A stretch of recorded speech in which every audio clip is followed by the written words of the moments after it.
back to what we were talking about. What are we? I said, how did you figure out? How did you come up with the name formerly known as? And you were like, so I was the popular loner. I don't know what that means either. And popular loners are like people who like seem like they know a bunch of people, but they're always like by themselves. Like introverted? No, just like always around, kind of just like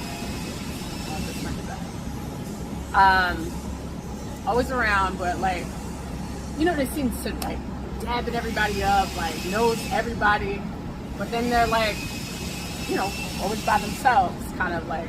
So that was my name, and then it's like, I don't know, it's kind of lame. And then I was fucking with ChatGPT, and I was just like, I need something funny, clever. Like I wanted this to be like lighthearted. And then ChatGPT was like, formerly known as. Hey, listen, ChatGPT's crazy. Yeah. Do you mess with that a lot? I do a lot for work. It is pretty cool. Helping me just like proofread like my emails or documents that I create for work and stuff like that. But overall, it's it's scary. It's gonna get scary though. So I was studying for so CrossFit certifications go 1 through 4, right? Yeah. You can't coach a class without 1 in a CrossFit gym, right? You're not supposed to. And then there's level 2, which is more hands-on. Level 3 exam is a 4-hour, like 175 question test or whatever. And then number 4 is like a practical where like CrossFit HQ staff comes in, they give you workouts to coach to an actual CrossFit gym class members. Yeah. Like they host some around here. We've never done a level 4 here, but a coach who's going for it can come in and actually coach some of our classes for us. Yeah, it's kind of crazy. But the level 3 is there's study material out there. So just yesterday, in fact, I went on a ChatGPT and I was like, hey, how hard is the CrossFit level 3 examination? And it was kind of like, yeah, it's pretty hard, but like, you know, if you study all the stuff and you, have experience in the field and yada, yada, yada, like it's very passable. And then it goes, would you like me to create a 12-week study guide for the CrossFit level 3? And I was like, yes, let's do that. So I typed in, yes, let's create a 12-week level 3 study guide.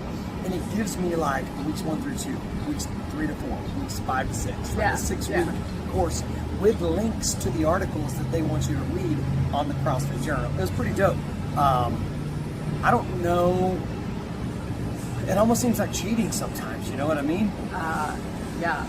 But somebody was just recently telling me the other day that they were applying for a new job and they ChatGPT'd where they're going to work and what questions they should expect for the position they're going for at the employer they're going for. So if I was going for a job at like Google or Dell or something like that, I'd be like, hey, I'm going for a, whatever the job title is, at Apple or Google, what questions should I be expecting? Yeah. That's nuts, isn't it? Is that a lot? I 100% believe it, and it's getting like so crazy because like you don't actually have to study for that exam you were talking about. Like there's websites that has that exam. What do you say? Wait a minute. All you have to do is just memorize it. Just go out there and say, what website is that?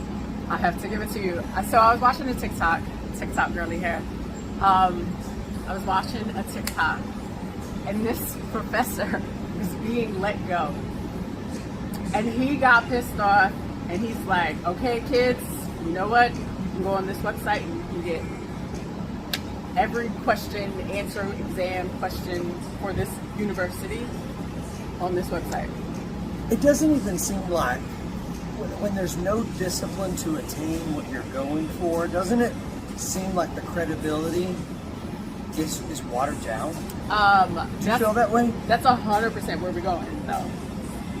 Like is college necessary anymore? It's not going to be. It's so Like crazy. robots are doing surgeries. Yeah, we're going that way. We're going like doctors, lawyers, people drawing up a contract. You do that, all that shit now.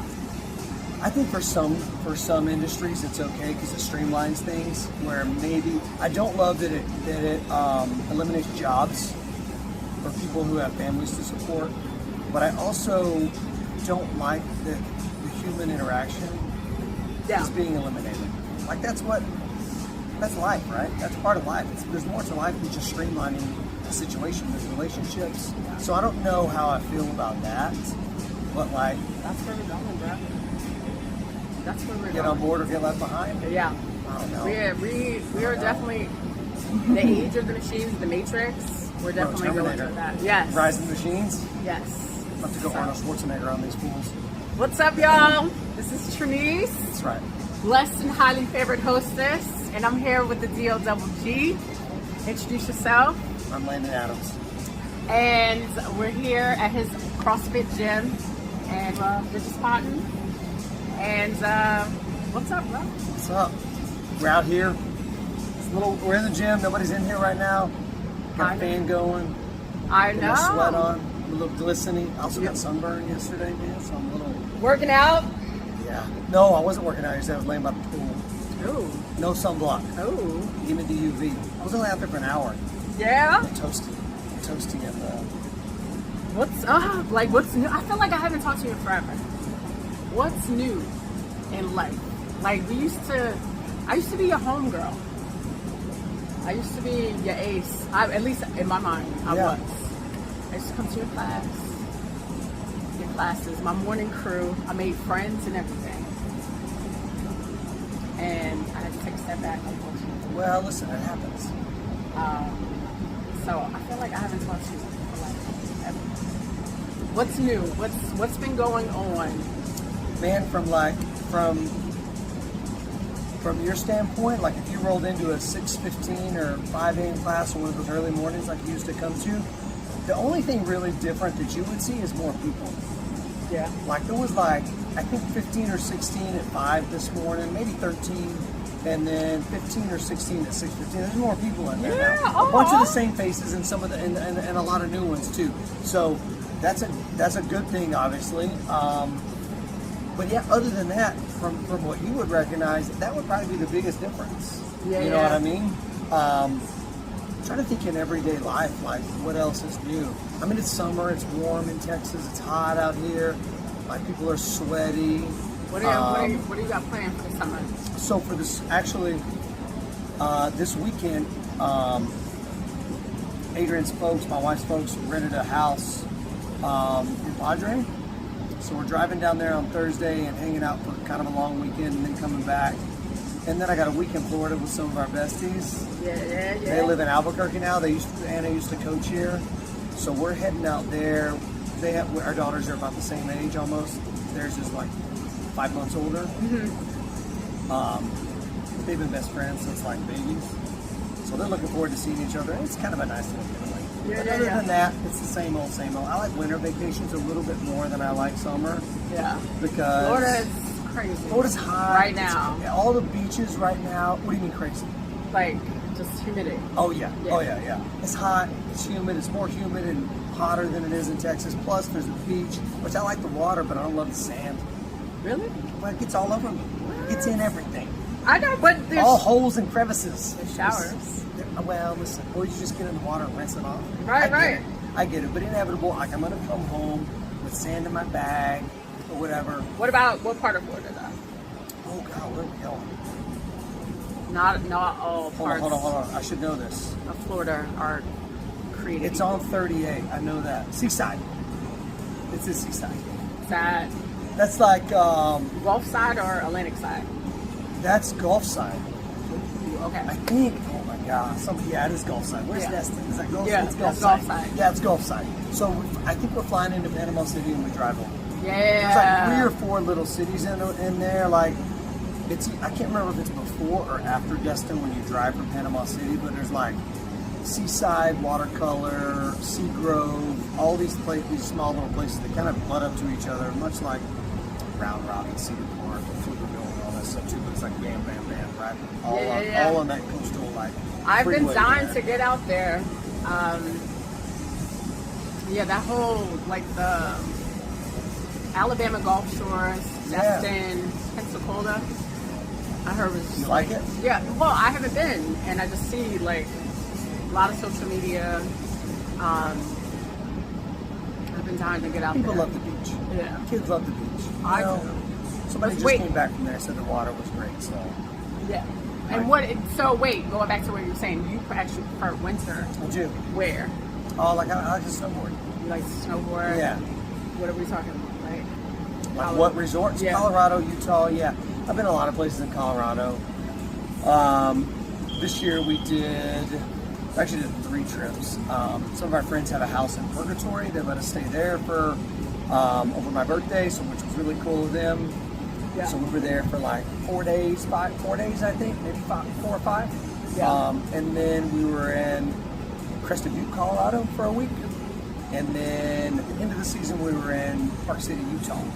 Oh, Very end of the season. All the snow was melting, so it wasn't like the best version of Park City because the snow was leaving, but which I've heard Park City is amazing. And it was great. It just wasn't there wasn't near as much snow as if we were there like the weekend before it closed. damn. Yeah. Wait, and so how far is that from Salt Lake? Very close. Okay. 30-minute drive. So Yeah, okay. it's very close. That's where we flew into. Nice. Yeah. I've I just never like that. I don't know how to surf. I tried it a few times, and I've been snowboarding for about 15 years or whatever. I like a destination like with an activity involved. Like Yeah. I'm not one to just chill on the beach for like 4 hours. Yeah. Sunburn. I don't drink that much, so I'm not just sitting there with drinks all the time. You know. I get that. Just roasting in the sun. So have you ever been to like Cali? Wait. Yeah. Does Cali? Yeah. They have like. Oh yeah, they do. They do. I've been to the only place in California that I've been to snowboard is Lake Tahoe. Has a California side and a Nevada side. So when we flew into Reno, drove up to Lake Tahoe. We were mostly on the Nevada side. Yeah. But when you're up on the mountain, there's actually this place where you just kind of ride through there, and you're like, man, now entering California or whatever. So it's kind of cool. But like, there's a few at Mammoth, Big Bear. Those places are there. I've just never been to in California. I want to go, but I've been I to want California to in a do. long time actually. Used to go out there every summer for the games. CrossFit games are out there, Yeah. which is great. Hot, but different hot than here, right? Yeah. Like it's always like you may need like a hoodie at night or something like that on the beach because Oh it's yeah, chilly. for sure. But like, Not humid though. no, No. nice breezy, chill. That's dope. I want And when I to. say hot, I mean like 85. Yeah. But it just feels like it's hot because you're just sitting there in the sun. Not like this 95 Not like to 105. Not like You Texas, know, Texas where it's like 100% Arizona. humidity. Not at all. Just sweaty all the time. So talk to me. You mentioned something about CrossFit games. Yeah. Have you ever competed? At the CrossFit games? Well, not at the actual games. Yeah. But years ago, they did. That's the whole point and reason I got into CrossFit was the competition part. I never really thought that I was going to. We were going to open up a CrossFit gym and like kind of make it a lifestyle. I got into it because I missed I needed to scratch the itch that I had to compete out of high school, and this kind of filled that void a little bit, the competition side of it. So, you know, you would go through the open, or even before the open, there was something called sectionals, so you competed against guys, and if you made it well enough, or if you placed well enough, you would go on to the next stage or whatever. So they used to have something called regionals, and these were all in-person competitions, which is super dope. Now it's all kind of online, and they still have some sanctional events now, but back in the day, the OG days, yeah, you can see the poster. Yeah, the OG days, you would go through the open and get to regionals, which is super fun. But regionals for me was always a victory lap. Like I was never going to go in this thing. It was just fun to get there because there was some big dogs at these things, and they would just kind of like dust me when it came to like heavy lifting or whatever, and I would just kind of hope there would be a workout that had like 40 or 50 pull-ups in a row or body weight stuff like that that I could kind of catch up a little bit. But I was never going to snatch 300 pounds like these guys. I also didn't care enough to work as hard as I need to do to be able to do those things, and I was okay with that. Yeah. So, Oh, I did. When I say go to Cali to the CrossFit Games, I very much meant as a spectator.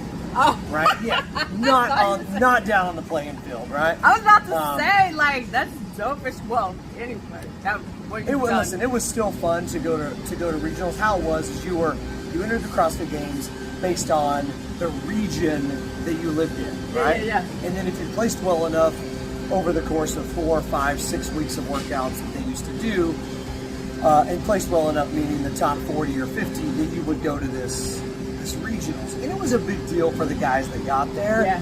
And most of them, of those 40 or 50, they only had spots for like 4 or 5 people to go to the games. So most of the people weren't going to go. 90% of the people were going back home, and that was just fun. But you got t-shirts and shorts and stuff that said South Central Regional Competitor and stuff like that. So it was pretty dope stuff. It was fun to be able to go out there and make some memories, and made a lot of good friends along the way. So that was cool. Yeah. But and we would go to the games, because we were affiliate owners, but we also knew those guys that made it from our region to the games, and it was fun to go cheer those guys on. Yeah. And that was our sport. That's what we were doing. All right. I mean, it's not what we CrossFit Games is not what you see every day in class. It's just not. And to me that wouldn't be fun. It's fun to have some competitors sprinkled in here and there, but to me the beauty of CrossFit is the person who doesn't care about competing, who works their butt off to be able to do maybe a cool skill, or to see them PR a deadlift or a back squat, or just be able to do things, give them the confidence to do things that they never thought they could do. Yeah. I see that, and it's funny that you say that, because actually, who was I talking about this? I think maybe Sam, maybe Jamie, but I wish I had that competitive spirit. Like, I wish I cared, a lot. Like, I can come in dead last and stuff. I'll be like, it's great though, because you're having fun while you're doing it. Sometimes you get caught up in competing, and if you don't hit a number, or you don't hit a certain time, you kind of get pissed off, and you're like, man, what did I do wrong? I do. And that's kind of not a fun feeling to have a lot. It isn't, but it's like, you know what I mean? You need an ego, a healthy one. A healthy, I think. What does that mean, a healthy ego? So I was talking to my son about this, because he plays basketball, and like Kobe, like Bryant, like he used to listen to, a Mamba mentality. Like, I'm just gonna kill everybody on this court. Like, I'm just gonna go out there, and he's like. He has a competitive spirit, but it's healthy.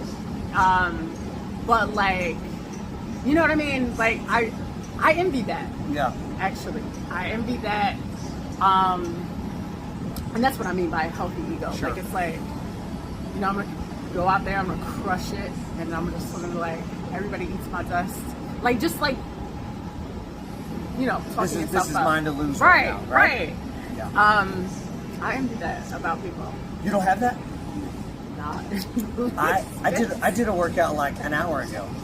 Finished a workout, and I was like, I'm getting this many rounds, and I knew the highest score so far posted today, and I'm like, I'm gonna beat that by a full round. Yeah.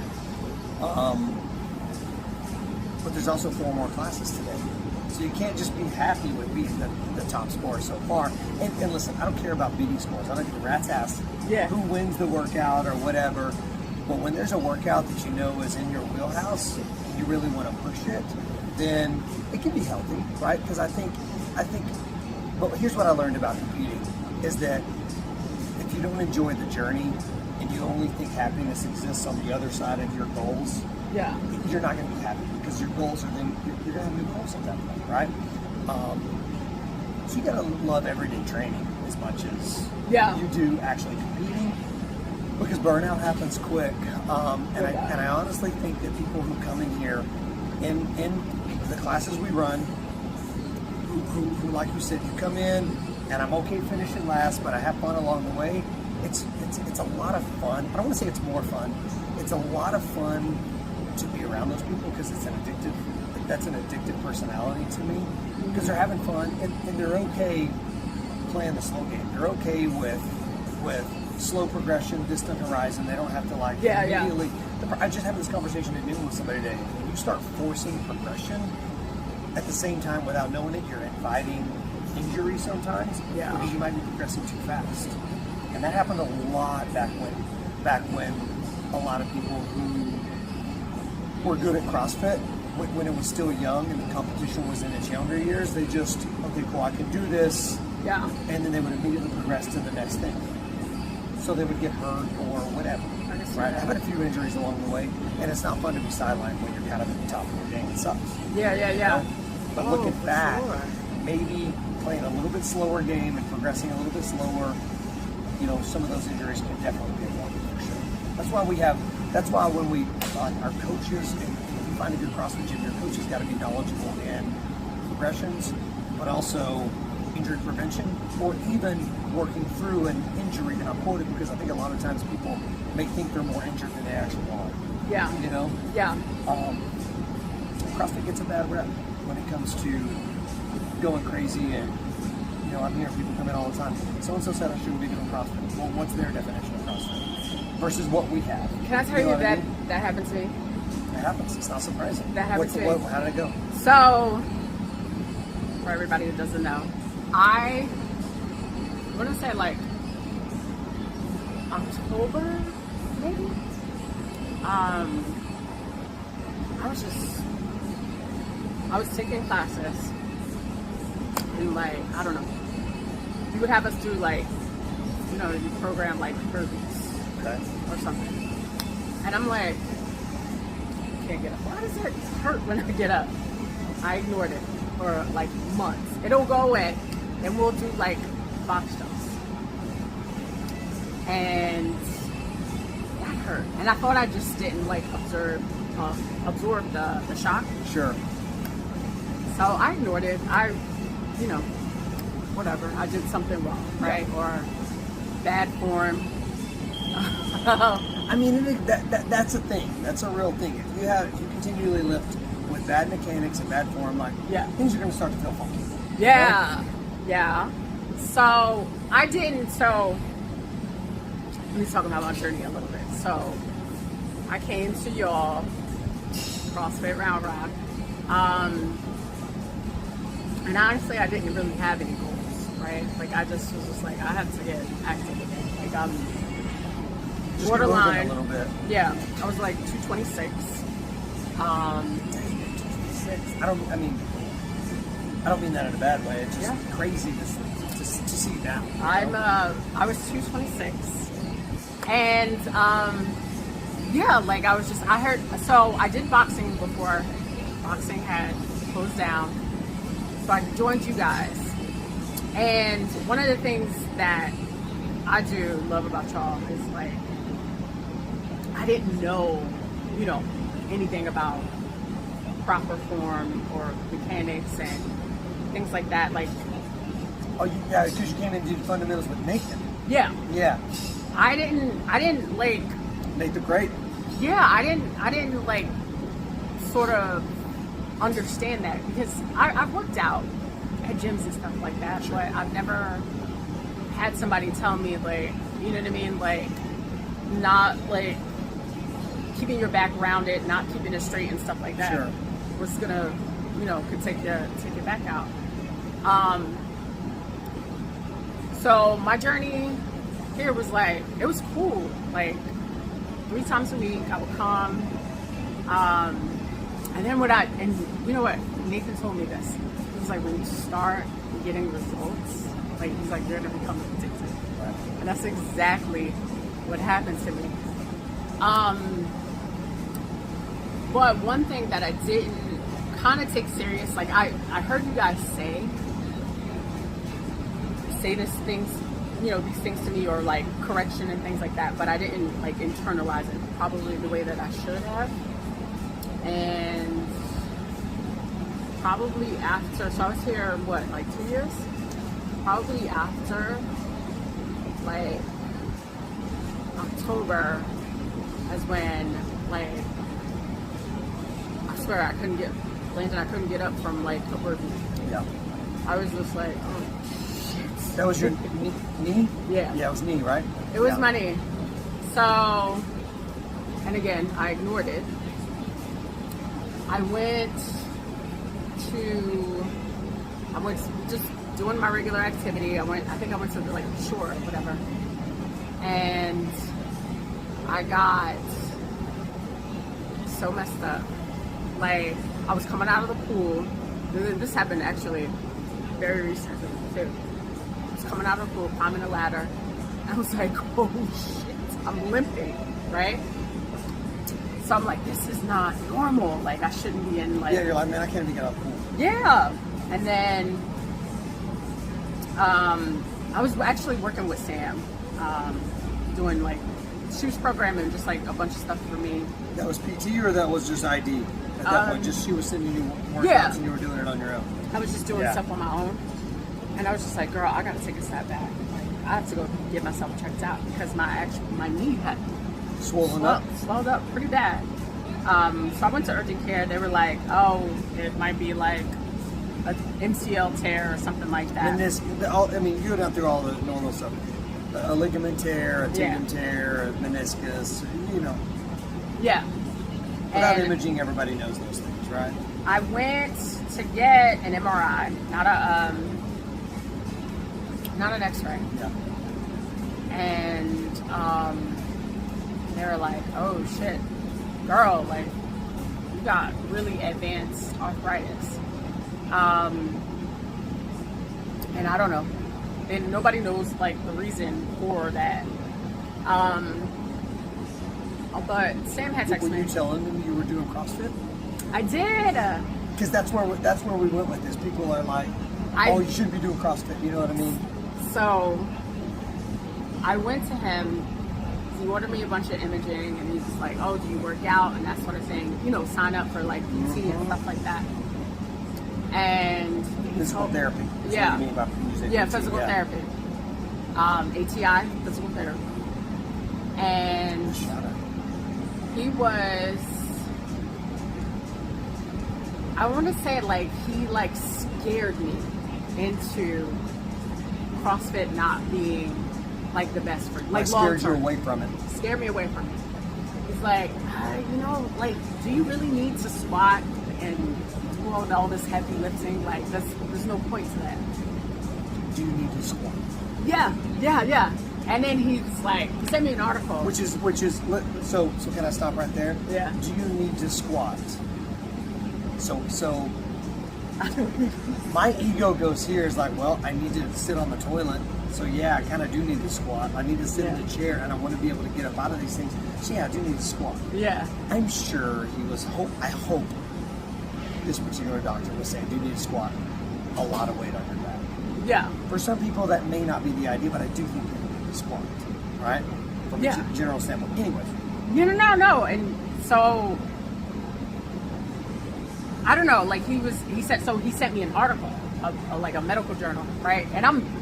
Like, I grew up how, like, a lot of people grew up, like, trust the doctor, right? They've got all this education. They know a lot more than you. And he's like, yeah, look, I've got tons of articles. I'll share one with you. CrossFit isn't good for you. Long term. And so I got back with Sam. Sam texted me, and I love her. She always checked in on me. Even though I took a step back. Like, she's always like, hey, how's it going? Are you going to go see, you know, what is the doctor say? Yeah. And I don't know, like, I felt like defeated too. Like I said, like he kind of scared me. He was just like, you know what I mean? Like maybe you were thinking like, hey, he may be right. Maybe I shouldn't be doing this. Yeah. You know, he told me to do like light aerobics and stuff like that. And like I was telling you, like I started. Nathan always told me, he's like, you're gonna get addicted to this. And it was like, it was sad. Was that true? Yeah. Yeah. I did, and I started to I was coming here 2 years, 3 times a week. You know, I started to like make friends and stuff like that. And then so I would be home and just like, you know, I tried to do stuff on my own, but it wasn't the same. So Sam, anyway, bring this baby home. Sam and I got back together, and she was just like, listen, like, it's not the end of your journey. Like, you're gonna get you stronger. Most likely, you know, arthritis, your knee pain is from muscle imbalances, and we're gonna get you strong. And then she started talking to me about like, you know, your hips and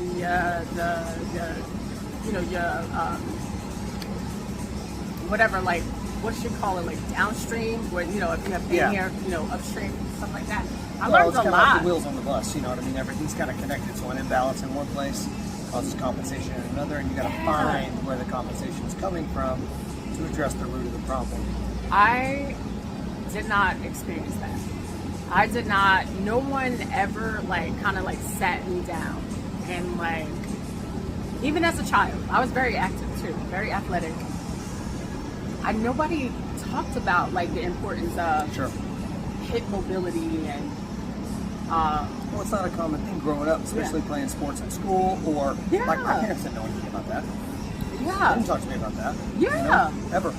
And so, I don't know, like you're saying, like, I do feel like CrossFit has gotten a bad rep, but it is, what I found here is like, y'all, you know, take this like holistic approach, right? And really try to like figure out what's going on, modify it. I think one of the things that kept me away from being, you know, active for so long is that, like, I can't do this shit. Like, I can't run a mile. Somebody's calling me. Sorry. Now we're back. And we're back. I love it. So how's it going? Well, hold on. So how's it going now? You mentioned at one point 226, and now I'm 158. 158 pounds. You can't see this over here, but I can. That's 3 years, y'all. 3 years of just cleaning, like we were talking about, like lifestyle. Like, what did you change? What lifestyle changes did you make along the way? Because that just doesn't happen. You know what I mean? It's a concerted effort to drop, what was it, 75 pounds, 80 pounds? Yeah. It wasn't, so, okay. So before you go into this, the heaviest I got in college, or right after, like the heaviest on the side of heavy you don't want to be, like no muscle, high body fat, was like 200 pounds. Yeah. Right? Yeah. And then I think I dropped down to like 175, and now maybe I'm like between 180, 185, depending on. Did you have a belly? I don't know about that. I was just soft. Right. I was just soft and just like thick, but I didn't have like a gut. You know what I mean? I can't identify with it. I can't identify with that. You know what I mean? I see it a lot. Yeah. I've seen a lot of people's journeys in the 20 years I've been doing this. Because I never had a gut. But I've never been in those shoes, so it's kind of hard for me to understand. That's why I'm so excited when I see people like that, because that's the only, like, I don't experience that high, you know what I mean? And, you know, I've heard trainers in the past, like, man, I purposely gained 50 pounds just so I could, like, walk in some client shoes, and I get that. I don't know if I would ever do that. Yeah, that's. But I'll just ride the high of somebody else. You know what I mean? Yeah. I don't know. It's crazy. Because I see people glow about it. Like Lizzie. It's kind of, you know what? For me, the outside and the inside match now, right? So, Does that mean you look how like you feel? Yeah. Feel how you look? Those two things are Yeah. almost like walking the same. Absolutely. And I would say, I finally, something just clicked, right? Like, I remember people always would say, like, you gotta, you know, my Mike would be like, oh, you gotta make it a lifestyle. Mike is very, very healthy. And I'm just like, yeah. So my personal journey was, I didn't start gaining weight until I was around 36. Like, I could put down 2 quarter pounders of cheese, large fry. Let's go. And nothing for the longest time, nothing would ever happen to me. You mean like you didn't gain an ounce? Not an ounce. Nothing ever happened to me. I didn't start gaining weight until I was around 36. I'm 41. And by that, you know, I had my son. Even when I got pregnant, I was 25. I had my son. I gained 40 pounds while being pregnant. I dropped that shit. And I stayed like 160, 175, all the way up into my mid-30s. And then it would just like not go away. Now, here's my pattern that I did. I would work out for like short-term gains. So I would gain weight, then lose it. Hit it hard. Drop it. Chill for a little And bit. then, you know, if it was like a wedding, I'll be like, yes, I'm having wedding cake. But I also got to be in a sleeveless dress, so yeah, I'm going to hit arms pretty hard for the next 4 weeks. And that would be like cyclical. That would happen. And that was enough at the time? That was enough for me. So when I get my mid-30s, I just said, like, I had no interest, right? I'm like, whatever, I'm fine. And then I would say when COVID happened, I think things I had gained probably, so 2 actually, I moved to Texas and COVID happened. So moving to Texas, barbecue. From where? From East Coast, New Jersey. Totally, like, I think I gained like 10, 15 pounds just from that Mexican move food alone. and barbecue or what? We tried every barbecue spot that like literally drive. What's your favorite? What's your favorite barbecue spot around here? I don't mean to throw us on a tangent, but that's a big deal. It is a big deal. Especially in Austin. It is a big deal. Probably. Maybe top 2 or 3. La Barbecue. Oh, okay. Well, something's going on over there. What do you mean? I don't know if you know them girls. Okay. What do you mean? You know with them girls? Yeah. They got something going down? I don't know. It's just, I don't know. It seems like something always happening over there. But good food. Great food, by the way. I haven't been to Snow.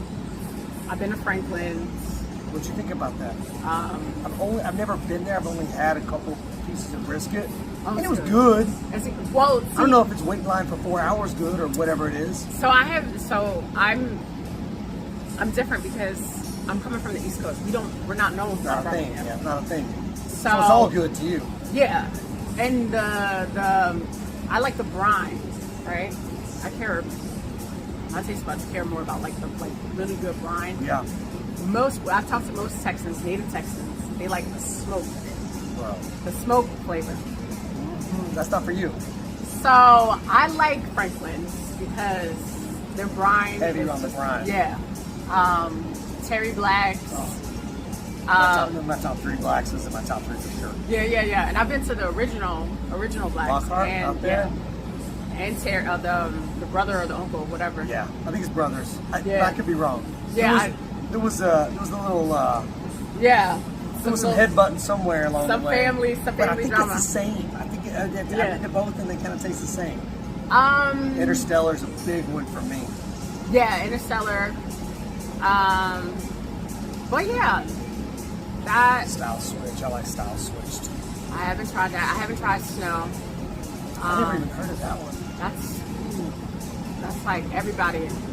You know, I'm in the dark then, man. If everybody's talking about it, I don't know about it. Anyways, sorry, that barbecue question was a tangent there. Yeah, it was, but snow barbecue is there's this really, I think her name is Teresa or something like that. She's like 85, but she goes hard in the pit. She's out there on the pit, or yes, what? She's a lunch aide by day, but like a barbecue, a pit master for snow barbecue, and she's 85 years old. They are very protective of her. Dang.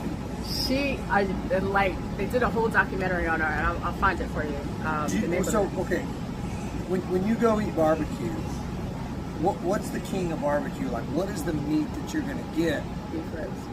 Same. Yeah. That is where it's at. Like, yeah. I like a nice piece of brisket too, but like, yeah. I remember the first time that I had a beef rib at, it was either Black's or Style Switch, the one down there on Lamar, and I was like, Original Black's? I can't remember. No. It was the one on 35th. It wasn't the one in Lockhart. It was the one on 35th down there. The first Black's that I went to, but I really think it was Style Switch, probably 12 or 13 years ago, and I was like I could, if brisket disappeared, I could just be fine with the beef ribs. So like right now, I will choose to make at home. I'll spend 10 hours, 8 hours making beef ribs before I'll do a brisket. Yeah. I really will. I do. I mean, I know it's kind of like blasphemous around here, or maybe it's not, but for me, it's a beef rib. I've had, and if you go to the Original Black's, like their beef ribs, like I've never seen. It's humongous. Like it looks like an arm. Dude, yeah, it does. It looks like you cut somebody off at the arm. Right. Added some meat, some bark. Let's It's go. so good. It's so good. Well, so you were talking about barbecue, and during COVID, you just tried all the barbecues on the way. Everywhere. We drove everywhere trying to find the best barbecue. And I didn't give a shit. Right? Would you consider yourself a foodie? Mm-hmm. Yeah, same. I love to enjoy good food, and I didn't pay attention.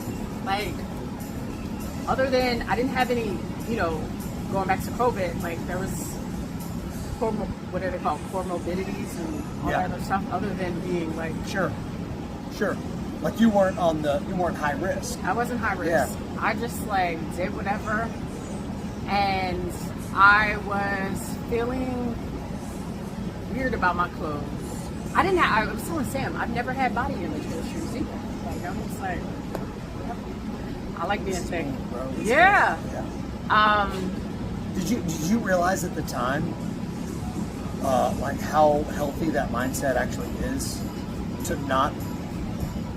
not like have to just be okay with yourself? Like that's a really healthy mindset to have. It is. I think more and more with social media, it's getting harder and harder for people to be just satisfied or content with what they bring to the table. There's always got to be the next best thing, and whatever that is. Yeah. Just going back to that, that I don't know if it's like competitive or I've never compared myself to others. I knew I really like healthy to personality trait. You know what I mean? Yeah, I've never compared myself. I never thought of even women as my competition. Like I don't, you know what I mean? Like that mama mentality. This is mine. Yeah, I'm about to own this room. I'm just hey, she's hot. Yeah. And I look at women and things like that, or just anybody in general. I get inspired by people. Sure. You get inspired rather than jealous or envious, or I need that, or they have this, I don't have it. They look like this, I don't have it. And I think to your point, social media has creates a standard, man. Yeah, it's a tough standard for people to kind of live up to. Yeah. And it's not real. It's not real. And I don't know. It's just like, I think it's just a personality thing. Well, we have access to so much right now. Like kind of ChatGPT we were talking about earlier. Yeah. Social media is very similar. You like I can't imagine being in high school now with social media and being so. I'm just really glad that my life wasn't out there at a time where I was less stable. You know what I mean? Or, you know, like, and I don't mean mentally unstable. I just mean like, you know, when you're in high school, you're what, 15 to 18? It's a tough time. There's a lot of things forming you and shaping you. And the kids now, it's tough, man. It's tough. It was tough enough in the 90s, late 90s, early 2000s. I can't imagine being out there now with like all the social media and having to live up to a standard that someone else creates for you. You know, oh man. And if you make the wrong step, you wear the wrong thing, you look the wrong way, people just burn you down. It seems like I don't understand that. It's I mean, it's cyberbullying, yeah. It's a blessing and a curse. A blessing in the sense that it's, you know, connecting with like people you haven't talked to, or you know, you just want to catch up. For sure. That is a good thing. That's a really good thing about.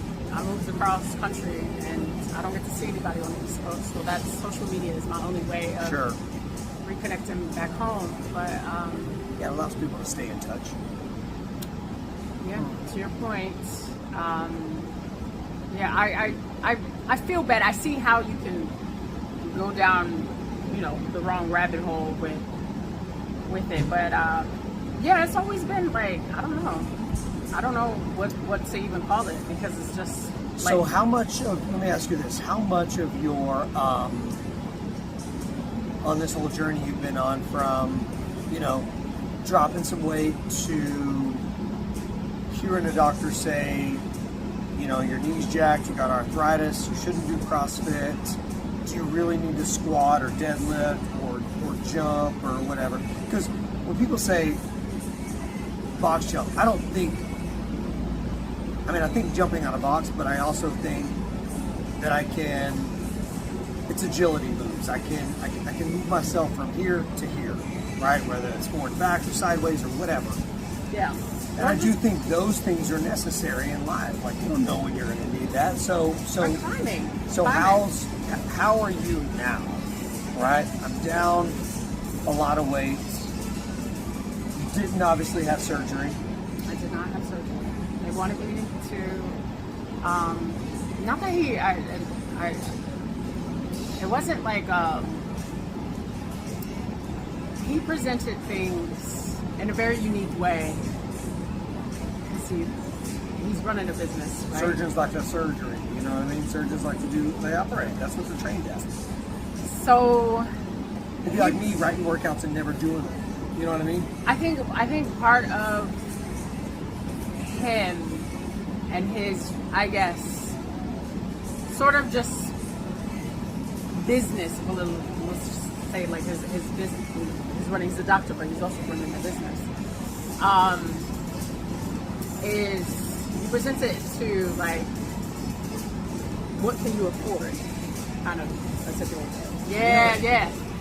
Yeah. He presented it in that fashion. So he's go like, this route or this route or this route. He's like, so you have Aetna insurance. I'm gonna tell you, like, here's your option, right? You do this will cost you. If you do this will what it'll cost you. Or we can just put you on pain medicine. And so that was like, okay. I definitely don't want to do the pain medicine route. You mean just popping pills, basically, or injections, or whatever it was? Yeah, injections and stuff like that. He introduced me to this like new procedure where they do like radio frequency to like kind of like the nerves. They're like, they somehow get like burnt or not activated. And I thought about it. I was just like, well, that doesn't serve me, because I was taught that pain is a good thing. Like, it's your way of letting your body know, like, you're alive, baby. No, I'm not that too. I don't mean pain shows that's not what I'm saying. something's wrong. So, where am I at now? I have been doing physical therapy. I did it with ATI physical therapy, and I wasn't, after they give you like 6 weeks, and so that was part of my break from y'all, doctor's orders, but I didn't feel like that was helping none. We did a lot of like banded walks. I did the elliptical. I did leg presses with a certain weight, and I was telling Sam like nothing was changing for me. Yeah. So I completed the 6 weeks, and they did like oh, how's your pain? Have you increased? I'm like, no, I'm walking in Target and it still hurts. It's the same. It still hurts. Did you feel like it was generic? Very. Like the exercise they were giving you, they were giving the next person that came in with a knee issue? Very. Or... I think with, and this is whatever, no disrespect to their business or their chain, whatever, but it is a chain, right? Sure. So it's corporate. Yeah. They have a corporate, to me, with those things, you have a corporate script. If this, then that sort of thing. And you can have all the education or whatever, but you do have to sort of stick to a script. Sure. Yeah, like they're given rules to follow and directions to go and things like that. So I get it. There maybe not as much freedom as maybe somewhere like here. Yeah. I don't know. And so with that, like I was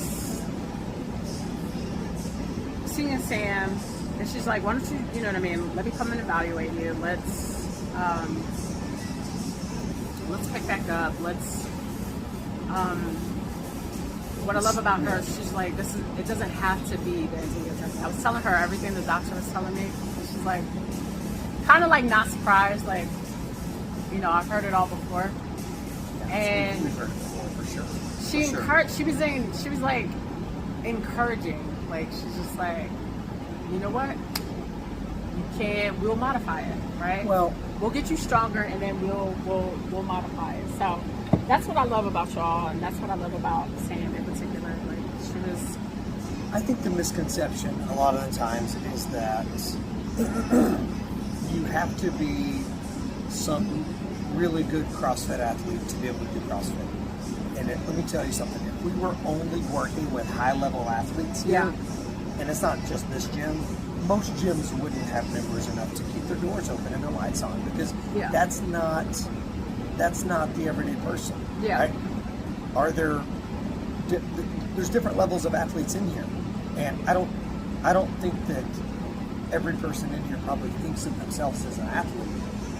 But now we're starting to define an athlete. What does that mean? To get paid to do a sport? Well, that may be somebody's definition of it. Yeah. Is being athletic, being able to squat down, throw a ball up, and catch it over and over again. That's an athletic movement. Yeah. Anybody can do that, and if they can't, they can train themselves to get to the point to where they can do that. That's coordination, that's strength, that's power. There's a lot of things that go in here. So whether people think they're athletes or not, is an athlete someone who does athletic movements? I kind of think that's what that is. Yeah. But like talk about like your approach. Like I know, 'cause I've been through some of their programs, but like talk personally, about or like how I write workouts for 200 people to do. Talk about both. Talk about like your PT client who's coming to you like For a knee replacement. having knee pain, and then how do you get them confident again, get them back into a routine that's comfortable for them. So I think you said probably the easiest or the best answer in the question, how do I get them confident, is by doing things that make them confident enough to do what they want to do. But before you know that, you need to know where they want to go. Yeah. Right? So if you've got this kind of arbitrary, I want to get better, okay, okay, cool. Does that mean feel better? Do you want to get better at running? Do you want to get better at jumping? Yeah. Like they've got to answer that. I can't bring that to them. Luckily so I've been, I'll say lucky enough, because I really believe it's that way, lucky enough to have been chosen to rehab torn ligaments, knee replacements, tendon tears, arthritis. And I say lucky because there's a lot of people they can go to. But I think people come to me or Sam or Adrian for the biggest reason is because it's a trust thing. The relationships that we created with these people, and the patience we may have to go to, but also the knowledge. I mean, you can't do something consistently for 20 years and not create some knowledge along the way. But I would say that I want to know where this person's going. Most of the people that I've been working with lately on rehab assignments, I knew them and how they exercise and what version of CrossFit they did prior to that. Yeah. So if they come and say, I want to kind of get back to where I was, I already know what that is. Yeah. But then it's slow and steady wins the race. It's making sure that we're doing exercises that we know are effective for what they're going through. Knee replacement, bicep tear, rotator cuff, whatever it ends up being. Yeah. But also reeling them into where they don't progress too fast. Oh, cool, I can do one pull-up. Maybe I should do a workout that has 40 pull-ups. It's putting on brakes. It's pumping the brakes for some people and be like, okay, cool. We did one. Let's see what happens now when we do two, or three, or four. But also, when you're exercising, a lot of times what happens is I feel great when I'm exercising. And then there's a lot of blood flow going, there's a lot of oxygen there, the muscles are warmed up, they're firing, they're going. But then what's gonna happen when you go home, you relax, you chill, you go to sleep, you sit in the same balled up, or sleep in the same balled up position for, 6-8 hours a night, and then you wake up the next morning and you've had time for those muscles to chill a little bit, and you try to move and you're like, yeah man, this is like stiff and I'm not really feeling as great anymore, I'm tight. So then you kind of have to start saying, okay, what's the homework here? Here's what we're doing in the gym, but what do I need you to be doing on the outside? And it's not a ton, but it's not nothing either. Right. So I think that's kind of the approach that we take. And there's a lot of back end work on our side. Like somebody's coming to me in about a month or so with a rotator cuff injury. Be the first one that I've worked with, but I know enough about everything involved with a rotator cuff to feel confident knowing that we'll come out on the other side as good, if not better, than we were going in. You know what I mean? Yeah. Now, personally, it's a lot harder to apply these rules to myself than it is to somebody else. Yeah. Because I know, I've been injured before, and it took about almost a year to get back to where I wanted to go, or where I wanted to be. Yeah. And it was real tough. It was a pretty dark time for me.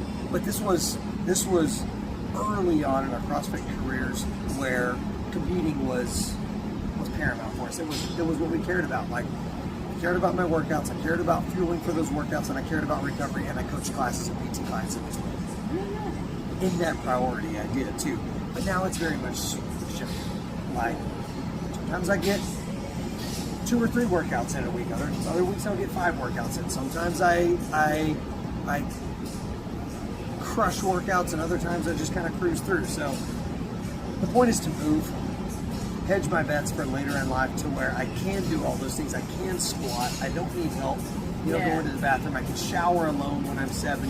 I can bring my groceries in. I can do all the functional things and maybe acquire some kind of cool skills and party tricks along the way, Yeah. I don't overthink programming for myself or the gym. I think a couple of things. Is it effective? Is it fun? Does it make sense? Okay, cool. That's kind of my 3 questions I ask myself. Do these things make sense? And some workouts make a little less sense than others. Man, this is really grip intensive.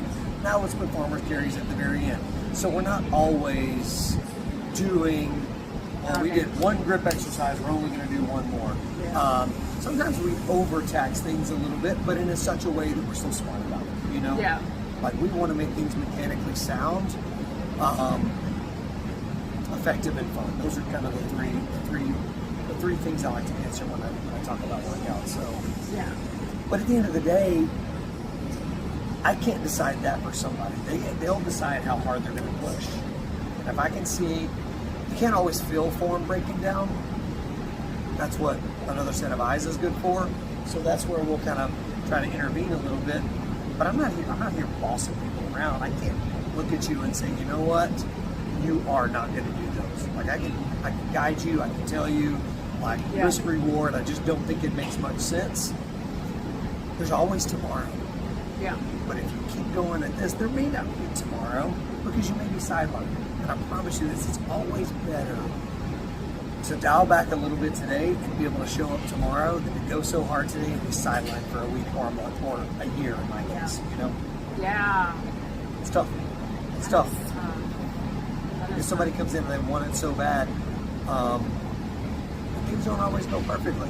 9 times out of 10, people are fine and they recover. But there's some times where you're like, yeah, like, shoulda, coulda, woulda. Which are 3 words that one of our coaches we just brought on has kind of really, she doesn't like to live in the past tense, which is a very healthy thing to think about, right? Yeah, I don't want to say coulda because then that, or shoulda or woulda, because it insinuates regret. And everything we've done in our lives has brought us to this one point here. So coulda, shoulda, woulda might change your trajectory in some form, you know. And I can see that. And that's Sam and I were talking about that too, about like mental fitness. Oh boy. Because it sucks sometimes, doesn't it? It does. It does. And it humbles you. Yeah. But I feel like it's like for a reason. For sure. So that speaks true to a lot of people. And everybody's journey is not always constant progression up. Yeah. It's not linear. It's up and down and all over the place. And like, I was down for a while. The back half of 2024, I could not get my knee to cooperate. Like I could get through workouts, but then I might be like in pain for a couple of days. Yeah, for sure. In pain for a couple of days or whatever, and then I would like let it rest or go get some body work or tissue work or something like that done. And I'm like, man, I'm just relying on this. I don't take medicine. I'm not a huge medicine person. Like, because I don't want to rely on that. Like I know what it's there for. And if it gets to the point where I actually need it, okay, cool.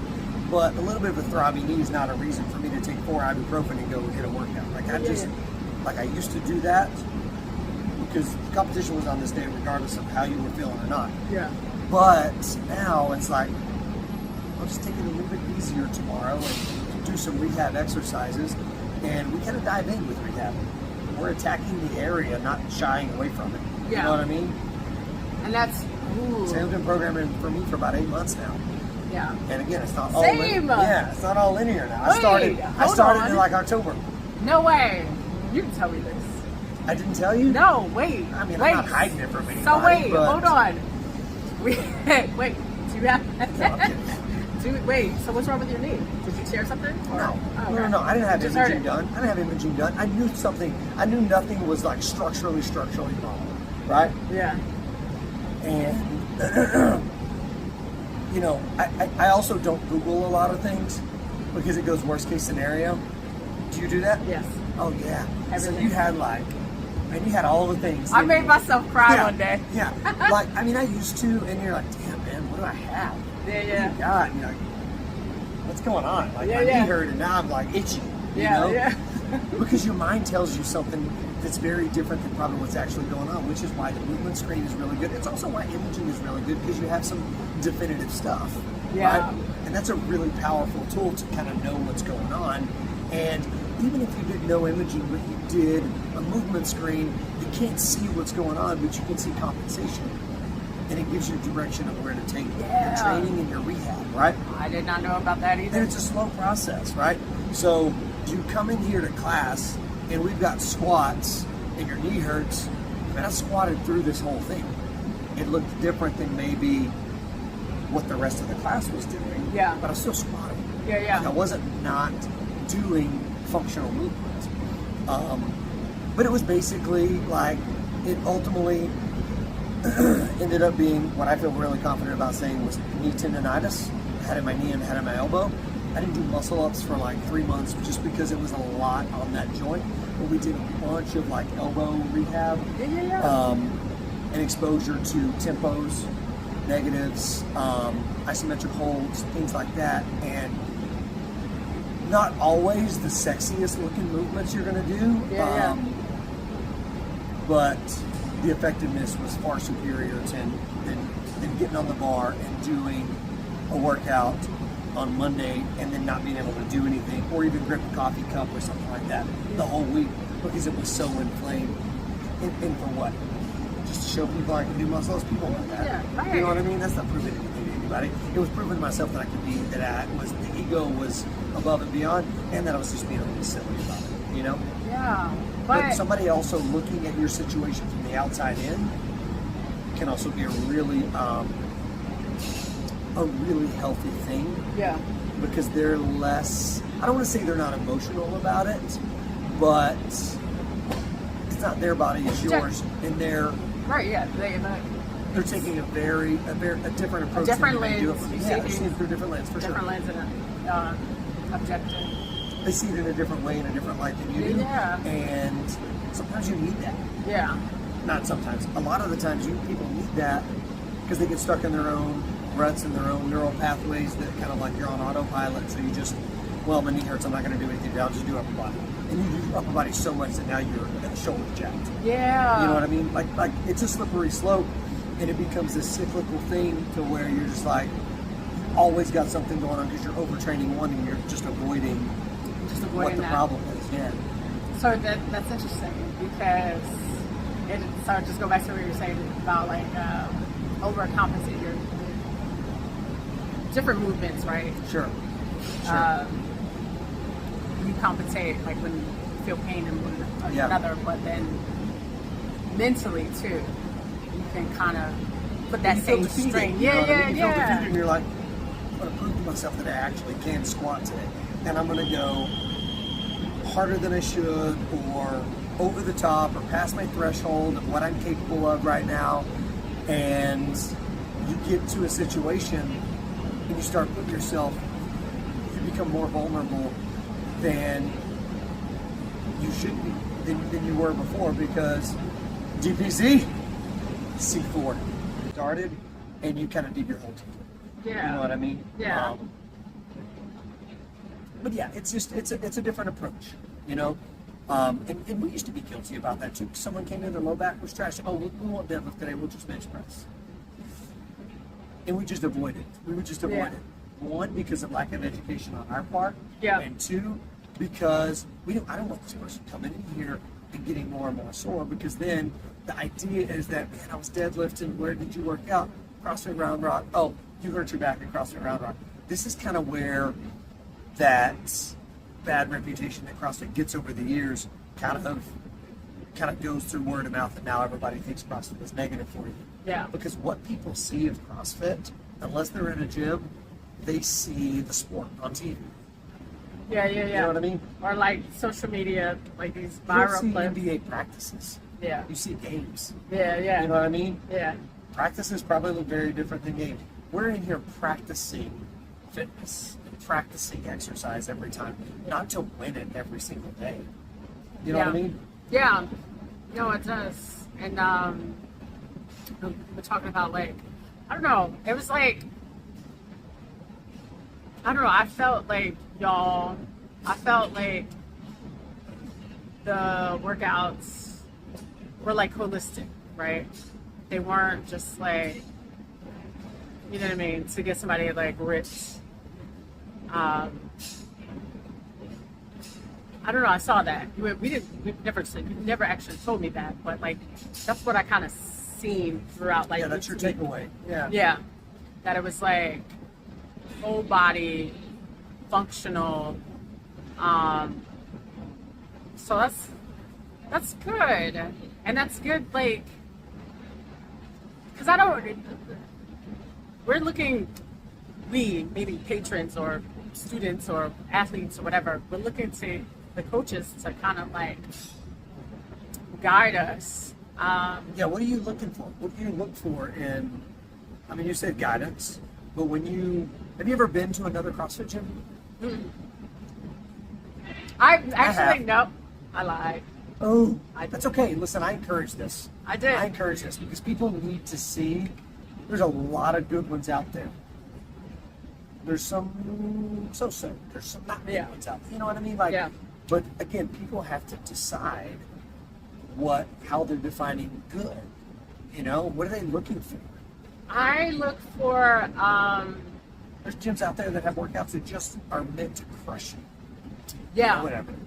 and yeah. And that may be okay. I don't And know. I've had people actually tell me that they had stopped going to some gyms because of that. They're just like, I can't handle this. I can't. You know what I mean? Yeah. And they were made to feel small because they couldn't Do something or do weren't something. capable. Yeah. It's tough. And How bad do you want to go back to that place? yeah. You know what I mean? Like two of my And girlfriends. you're paying for it. You're Right. paying for it. You pay them Right. to feel small. Two of my girlfriends actually had said that they Some crappy experiences. they had some really like shitty experiences, and actually one of them, not just by the coach, but like, you know what I mean, people. Yeah. Just like, why are you here? I've never like sort of encountered that here, and I've never encountered like, I don't know. It's just like everybody's been always supportive, encouraging, right? Well, now you're talking community, right? yeah, And that's yeah. a big thing. Some people really want to look for that. Yeah. They're looking for that in a CrossFit gym, and the workouts are kind of secondary. We have that. Yeah. We have people who are like really looking for a good community, and you know, I like CrossFit movements. I'll do wall balls. I'll jump rope. I'll do squats. I don't really care about Yeah. whatever else. I like the community. I have to feel part of something. Yeah. And that's the thing. That's the thing. Luckily, we create that here. Don't ask me how to create that, because I don't know if I can give you a 1 or 2 sentence answer about it. I think 2 things. I think community happens organically, and I think it flows from engagement of people. Like if you come to, I can't speak for other CrossFit gyms and their classes, but if you come to classes here, like I'm going to try to involve everybody in everybody's discussions. Like I'm going to bring you and you over here, and you guys may not know each other, other than that's the guy that works over there, and I'm the girl that works over here, or whatever. But I'm going to get everybody kind of involved in the same page. Like, look at this. We took a 5-minute break in the gym class today for everybody to come up and write one of their top favorite movies. Like, Yeah. and that just sparked conversation about like, oh yeah, man, how did I not remember that one? How did I not remember about Goonies or Shawshank Redemption or Top Gun or whatever? Yeah. Like, you know what I mean? Like, you're so right. What else you got? True Lies. Okay, that's a classic. Pulp Fiction. Yeah, but it's specific to that person. Yeah. You know what I mean? Yeah. It's like a thumbprint.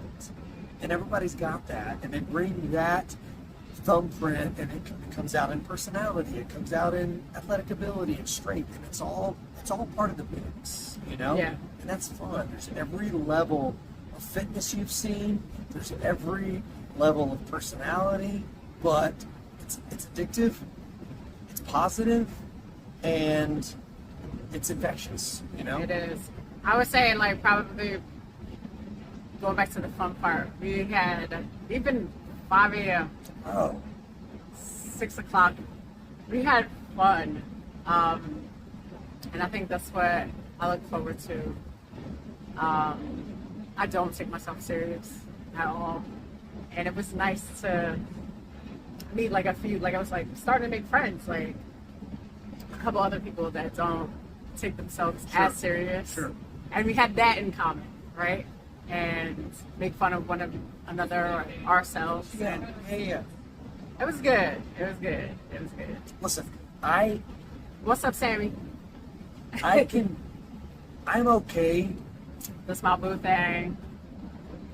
I'm okay being the butt of all the jokes. Yeah. Like I'm okay, and you know why? Especially up here, is because it's all there's no. It's not deep. Yeah. It's not emotional. It's not. Nobody's trying to cut deep. It's not malicious. Yeah. You know, it's all in good fun. If I'm the butt of the joke, somebody else will be the butt of the joke. Yeah. Ooh, Almost Famous, a great movie. Almost Famous, a great movie.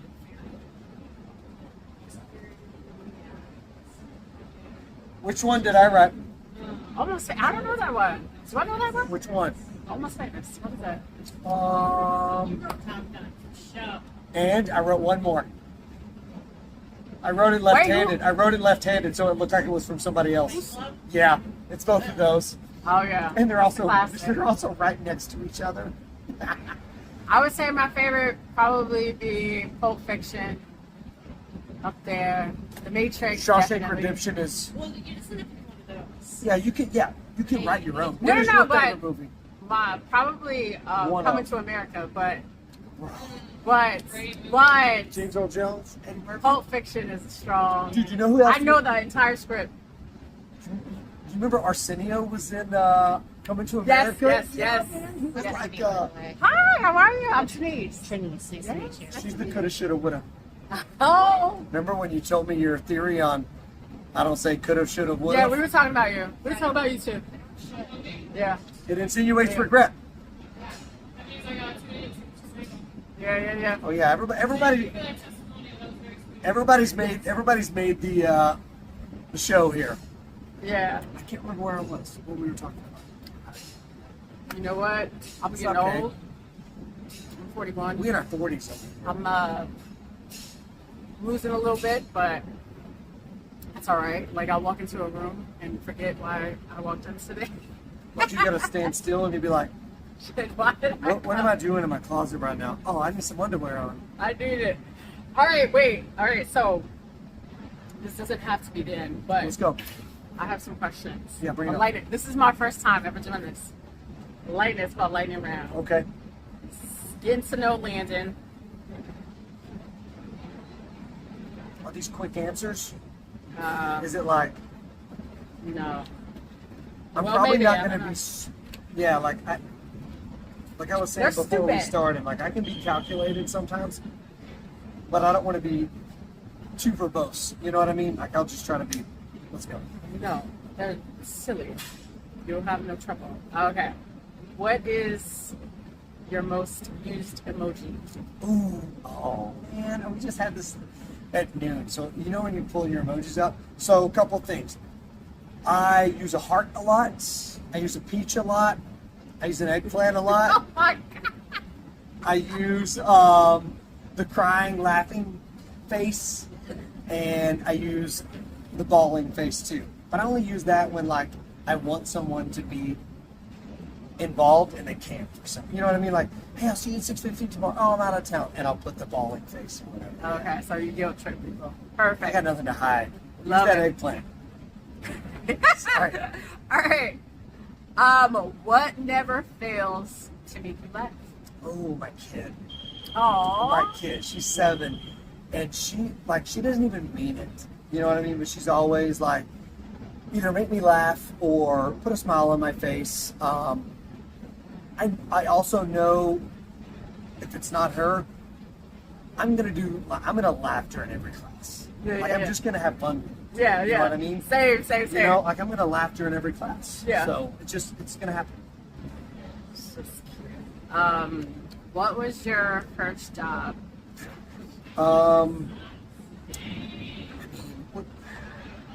So me and one of my friends had like this little lawn mowing business one summer.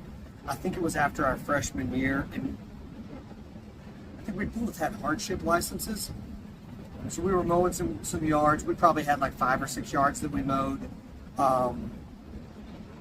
But after that, I worked at a bank when I was in junior college, just like in the note and credit. It was just data entry or whatever. Yeah, yeah, I had yeah. to wear a tie or whatnot. But Nice. yeah, I worked like maybe 3 hours a day. So I was a bus girl, Oh, and I've never worked in food and beverage. industry? Never. I was 14, and I got fired because my cousins got me the job, and they didn't show up, so I got fired. And so Hey man, your cousins didn't show up. So they you didn't got show canned up. I got canned. Too? Bro, They guilty by got canned. association. Yes. I also had some fun jobs though. I worked at a golf course in college for about a year. That was super cool. I worked at a YMCA and with like after school program. That was really fun because I liked working out with like just being fun and being crazy with like kids that would come in after school and whatnot. I worked at a tanning salon for a little bit. That was dope. Slaying Nice. lotions. That's What was your nickname as a kid? Oh man, Lasso, LACO. Lasso. Then it came out of like, I don't know if you want to call it vandalism or graffiti, but I can't remember. I think it was a sophomore, maybe a junior in high school, and like it was after lunch one day. We were just kind of hanging out, and we would hang out like outside underneath these awnings or whatever, and I wrote LA 20. My sports number in high school was 20. But I don't write a 2 with the loop. I almost write it like a C. Yeah. And one of my friends was sitting there. He was like, "Lazo, what the hell's Lazo?" And I was like, "No, man, it's LA 20 or whatever." And it just kind of took off from there. That's I kinda still cool. use it to this day for like usernames and stuff. So It's a little hood too. it's a little hood that I was like it. vandalizing school property. I love it. You're gonna laugh your ass off. Finish these lyrics. Oh, let's go. And I miss my Uncle Charles, y'all. Yeah, I miss my Uncle Charles. Bro, Cold Thugs, man, Crossroads. Dang, bro. Let's go. Have you ever seen the one where it's like people are making up the words Yes, that they think yes. it's like hippopotamus? What did he say? Yeah. Yeah. Most disputed lyric Bone ever. Thugs, man. Cleveland. Yes. Let's go. All right. I only got 2 more. And they're fun. Would you rather wake up in a Freaky Friday? You know what that is? Yeah, will you switch roles with somebody? Or Groundhog Day? Ooh, Freaky Friday. What? Well, we just We had were this just talking about conversation, that. man. Like we just talked about I'm this. Groundhog every day. You would rather have the same day My- every day for a while rather my- than experience something else? Because, so there's a part in the movie with Bill Murray when he robs a bank and he's counting his steps of robbing like the truck well, I'm assuming it was the bank or the truck making a deposit. But he's like, 1, 2. I would need like at least 2 months to like nail this. Yeah. Just to be like, Well, kind what of. is it like? I don't know. Freaky Friday gives me the option to like switch places with somebody whose shoes I've never walked in before. I love other cultures, other countries, or whatever. Like I grew up Northeast Texas. Like Yeah. you know, like I wasn't exposed to a ton of like, you know, different demographics growing up. And then when I went to college, you know, the circle got bigger and the exposure was bigger. I moved to Austin, it was even bigger and bigger. And yeah, like I just love hearing about other people's cultures Backgrounds. and their backgrounds and kind of like what's normal for them versus like what's abnormal in like Northeast Texas growing up. You know what I mean? Yeah. And every time I go back home, you go back to some of those ways, but I'm like kind of glad I kind of like, I'm glad I got a little bit, I don't know if Yeah. I'm glad I left. I'm glad I left because I wouldn't have got exposed to any of this. Like we wouldn't be here right now if I hadn't left. But at the same time, like I can appreciate all sides of it, Yeah. you know? But I only live in my shoes, you know what I mean? Yeah. But that Okay. Freaky Friday, I gives guess me I the can see opportunity, that. and I'd be okay with it. I guess, but you know, like I don't know, I kind of like me. It's supposed to be freaky. Again, It is. I was watching, I'm rewatching Ted Lasso. Did you ever watch Ted Lasso? No. So I'm rewatching Ted Lasso, and there's a lot of good, like nuggets in that show, right? If you haven't watched it, it's great. But they asked this question to kind of this arrogant, cocky player on the soccer team, and it's like, who would you, if you could be somebody else, who would you be? And the player's like, why would I want to be anybody else other than me? And the Lasso, the coach goes, like, I don't know if you actually understand how like mentally healthy that actually is. Yeah, You know what I yeah, mean? yeah. So I think there's something to that for sure. Yeah. No, it is. It is. It's kind of cool. I can dig it. I can dig it. All right. Last question. Describe your perfect workout. Perfect workout. I want something. I like something that I'm good at. Something that that like challenges me. So if that means I'm not good at, or maybe I'm good at, but I don't necessarily love it. So take me through it. Take me. Like, you want the actual movements? I want the movements. I want the warm up. How you getting ready for it? Boy.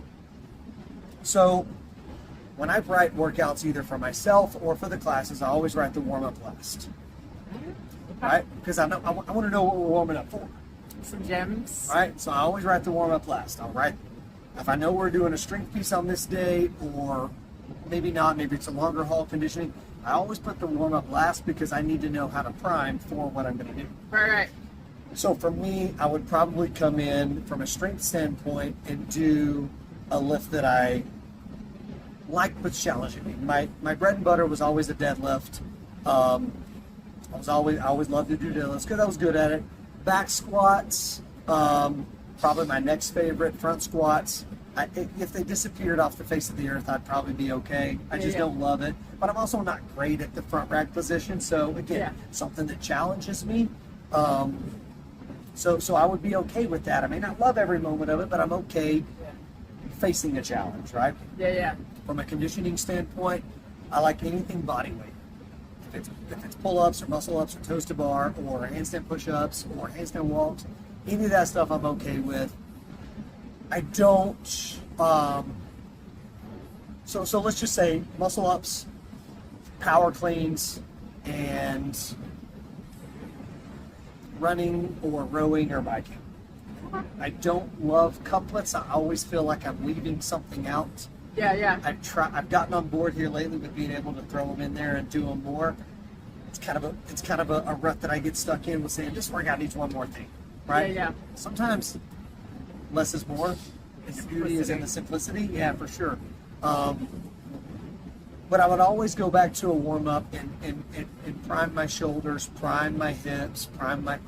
Like I'm always trying to do those things, right? And I may do a pressing movement in a warm up and not have any pressing in the workout, but I think that's okay, right? It's just part of getting your system primed to be ready for what's coming next. Without a good warm up, that's like building a pyramid upside down. You know what I mean? Yeah. Like I want this workout to be, from a foundational standpoint, I'm primed, I'm warmed up, the system is greased, well oiled to accept what's coming next. Yeah. Right? If that makes any sense. No, it does. It does. It's super important. Here, if you're watching this, do your movements. Come on, bro. That's right. Warm up. Yeah. Well, And I think age helps Experience. that. Yeah, for sure. Age and experience helps that. There's a lot of silver lining in an injury. There really is. It's not the end of the world. It's the beginning of an injury. Kind of like Sam was telling you, like, when you get injured, you learn a lot about yourself. Most importantly, you gain confidence that you can come back from it. You know, Yeah. the body's an incredible piece of work, and it's built to heal, it's built to move, and it's built for progression. it Yeah, is. it really is. She doesn't know this yet, but I'm signing up for High Rocks in November. Oh, yeah. You're excited. Team or solo? Doubles. Oh my God, team! I have to do it with somebody. I can't do solo. It's becoming a thing. That's a little bit longer than I like to work out for, Yeah. Up north of an hour. Like, I do think it has a place. I do think the exposure is there. More for some than others. There's endurance athletes out there that just smoke this thing. In my phase of life, I don't necessarily know that I have the time to devote to that type of training. I also don't know a ton about it. Yeah. I know the movements, I know the exercises. I would be able to kind of map out maybe an 8 or 12 week workout plan. It would take me a little bit. I couldn't just come up with it off the fly. But I was gonna ask you about I need any to advice. I need to maximize my time. I think it's a running workout. Yeah. There's actually someone who works out here who's probably top 5, definitely top 10, maybe top 5 women in the US and maybe the world. She trains here. Yeah. And she is nothing short of incredible to watch work out. Vivian, if you're watching this, I'm definitely talking about you. It is one of the most impressive things to see this girl work out and just flies under the radar. She flies under the radar. She is absolutely incredible to see. Yeah. It's super inspiring. I don't know if I have the capacity for that right now. Yeah. To do that, I enjoy hitting a strength piece 3 or 4 times a week and doing 8 to 25-minute workouts. That's what works for me in my life right Yeah. now. If I could carve out time, I love competition.